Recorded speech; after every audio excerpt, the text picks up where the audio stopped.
What's up, guys? It's Kyle again with DTOM Knives and Gear, and today we're going to be talking about an offering from Benchmade. This is the Benchmade CLA Automatic knife. Stay tuned.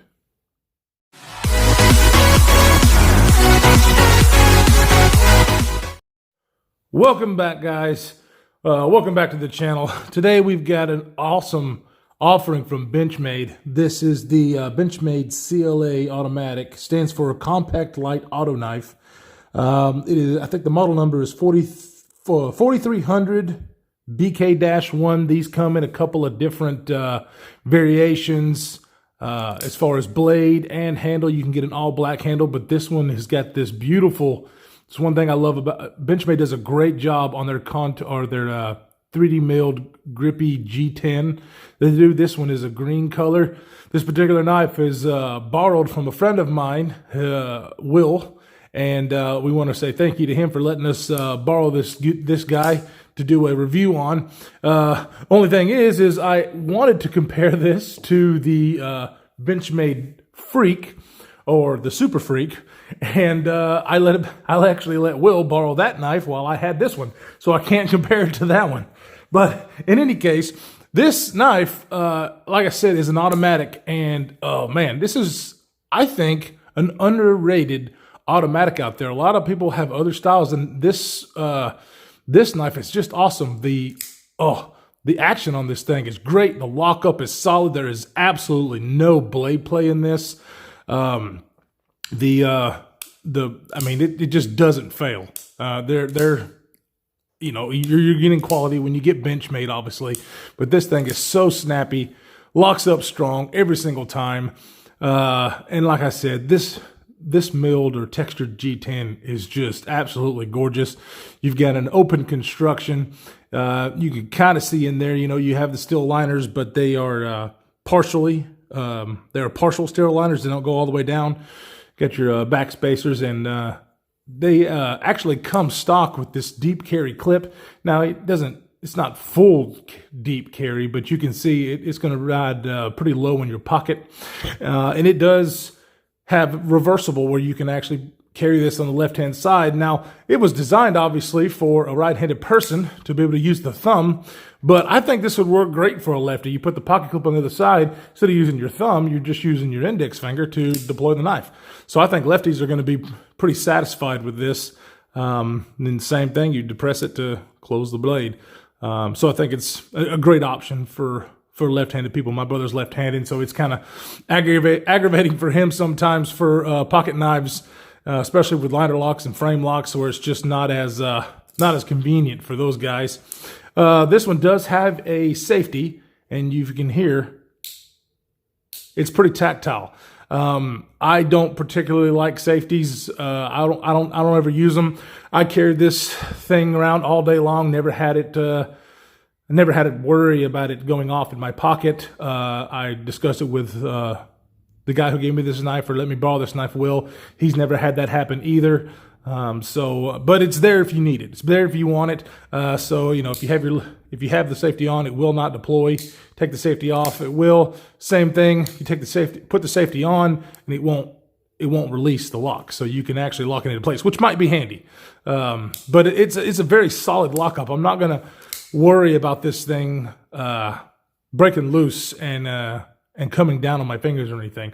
Is it as strong as something like a compression lock or a triad lock? No, it's not. But for everyday EDC task, this blade is going to be absolutely wonderful.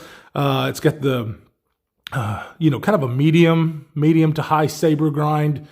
Got the, I forgot what you really call this grind here, but it's beautiful. I like the way they do this. It comes down to a really good, strong point, but still relatively thin behind the edge. So the slicing is well. Another thing I like about this knife is come on, focus. It's 154 cm, which I think is an excellent EDC steel. It's going to have relatively good edge retention and corrosion resistance. So I think that's an excellent steel for this knife. And this would be somebody's EDC. I think it's the perfect size, fast and easy deployment. It's fun, fidgety. I think it's a good choice. Matter of fact, because he's let me carry this, this is definitely on my radar for the next Benchmade that I purchase. And I wish I had the Super Freak. Didn't even think about it, letting him borrow that Super Freak while I was doing this review. But on the Super Freak, the textured G10 is really similar, and I love it on the Super Freak, and I love it on this thing. As far as the size of this knife, it's coming in at an overall length at about 7.85 inches. Blade length is about 3.4 inches. Blade thickness is about 110 thousandths. And let's go ahead and get a weight on this guy. It's really lightweight. Of course, the name is the Compact Light Auto Knife. So if you like light knives, look at that, 3.45 ounces. That's light. And for the strength that you get in this knife, you really can't beat that. It's an excellent choice for EDC. Let's go ahead. I'd like to be able to compare it with a Freak, but I can't. So let's go ahead and compare it to some of the offerings. Some of the blades that I do have. This is the PM2. You can see the PM2 just a slight bit bigger. The Ontario Route 1, same thing. The Ontario Route 1 is just a very big, long knife.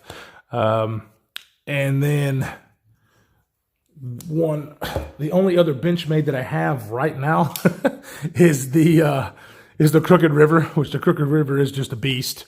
So you can see there, it's right in the perfect realm for EDC carry as far as the size, and especially the weight. The weight is just amazing.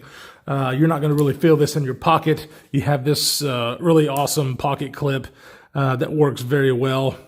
And of course, you get Benchmade's just excellent warranty. Benchmade has the best warranties out there, and you really can't go wrong. Something goes wrong with your knife, you can definitely count on them to fix or replace it.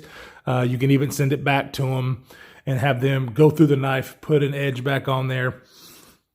So really, really good from Benchmade.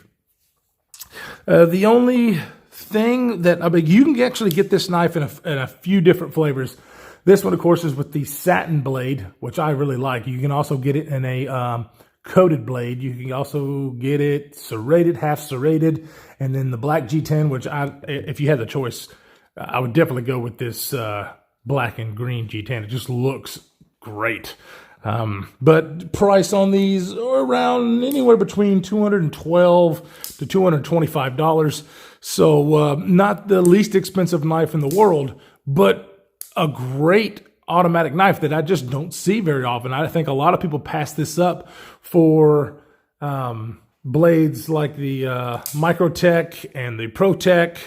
Of course, there's some cheaper options out there, but you're getting high quality, awesome action with this knife. And like I said, this is on my radar now. I might get one with the coated blade. I don't mind the coated blades. I think it would look great. This one actually really looks great. It's got the black hardware. Very, very simple. You got a little bit of jimping in the back and on the blade to be able to choke up on it. It's got a nice sharpening choil, which I love because I sharpen my own knives. So that's a big help. And everything in this total package is absolutely wonderful. I said it again. So anyway, if you guys have any questions about this knife, leave a comment down below. Another shout out to my buddy Will for letting me borrow this tonight to do an overview. I haven't been able to do much cutting with this, but he let me borrow it, and I was using it for just little, everyday tasks, and it performed wonderfully. And if you like this video, like this kind of content, hit the like button, subscribe, and we will see you in the next one.